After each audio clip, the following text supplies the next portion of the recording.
I've never participated in a protest. I'm not proud or ashamed of that. It's just a statement of fact. The reality is I've never been particularly political or showed much interest in political issues until the last 5 years or so.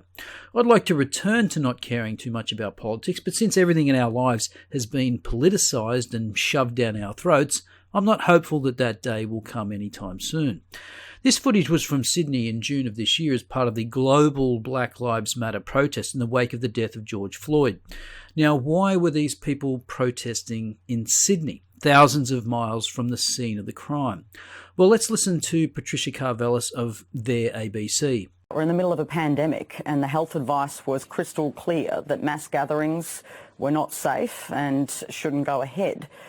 But that's just part of the story, David. Why did Aboriginal people decide to defy that advice? I'll tell you why, because they told me and they made it crystal clear at the protest, because you don't get many chances to elevate an issue like this. This idea that this is imported from the US is baloney. This is an issue that Indigenous Australians have been trying to highlight, the unfair treatment through the justice system that they've been facing now for so long. That explanation is pure, unadulterated bullshit. The justice system treats Indigenous people so unfairly that they're less likely to die in prison than non-Indigenous Australians. And as I outlined in a previous video, there is no bias against Indigenous people when you examine the reason they end up there. Here's a much younger me from a couple of months ago. One of the myths surrounding this subject is the belief that most Aboriginal prisoners are incarcerated for minor offences such as public drunkenness or traffic offences. There probably was some basis for that belief many years ago, but is certainly not the case today. A glance at the relevant data from the Australian Bureau of Statistics shows there is very little difference between the severity of the offences committed by Indigenous and non-Indigenous prisoners. The hard fact is that most of the Indigenous prisoners in jail have committed serious offences that would have had the same result if they were not Indigenous. And how about the idea that Indigenous offenders receive harsher sentences? Biles writes, another fact that will not be welcomed is some research has suggested Indigenous offenders may be given lesser sentences than others. Certainly at an anecdotal level, several individual judges and magistrates will admit in private conversations that they look for a discount in the sentences they impose on Indigenous offenders. More research is needed on this sensitive issue. So how is it that placard-waving morons can protest about deaths in custody of Indigenous Australians when the evidence suggests that they fare better in custody and at least anecdotally receive lighter sentences? Well, because the most likely explanation is that they're plain ignorant. More ignorant, it turns out, than the average person sitting at home watching these idiots on TV. This recent article from Quillette cites the work of Hans Rosling, as reported in his 2018 book, Factfulness.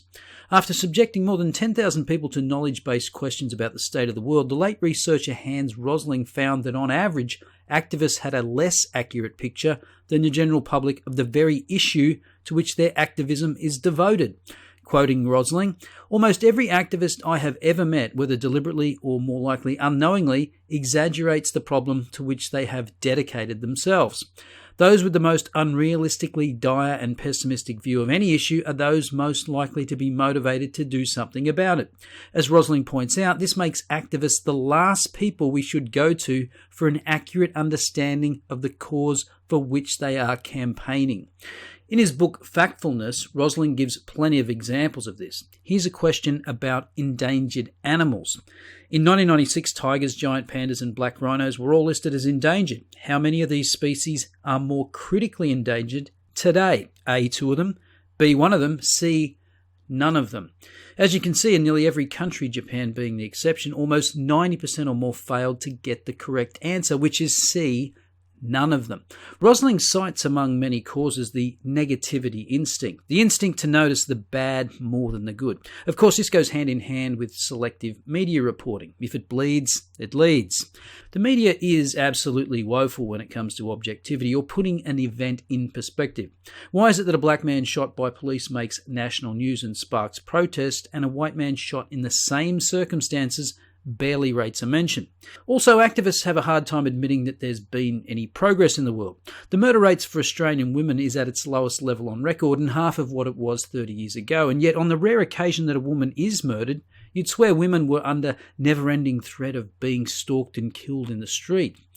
Climate change activists epitomise this type of negative thinking. There is greater forest coverage today than 25 years ago, and deaths from natural disasters are down more than 90% in the last century. And yet if you listen to the Extinction Rebellion idiots, you'd think we're plunging toward famine and mass extinction. Rosling asks the question, what are people really thinking when they say the world is getting worse? My guess is that they are not thinking, they are feeling. If you still feel uncomfortable agreeing that the world is getting better, even after I've shown you all this beautiful data, my guess is that it's because you know that huge problems still remain. My guess is that you feel that me saying that the world is getting better is like me telling you that everything is fine, or that you should look away from these problems and pretend they don't exist. And that feels ridiculous and stressful. But it is just as ridiculous and just as stressful to look away from the progress that has been made. People often call me an optimist because I show them the enormous progress they didn't know about. That makes me angry. I'm not an optimist. That makes me sound naive. I'm a very serious possibilist. That's something I made up. It means someone who neither hopes without reason nor fears without reason, someone who constantly resists the over-dramatic worldview. As a possibilist, I see all this progress and it fills me with conviction and hope that further progress is possible. This is not optimistic, it's having a clear and reasonable idea about how things are. It is having a worldview that is constructive and useful. Sounds a lot like common sense, doesn't it? But unfortunately, common sense just doesn't seem to be that common these days. As usual, let me know your thoughts in the comments below.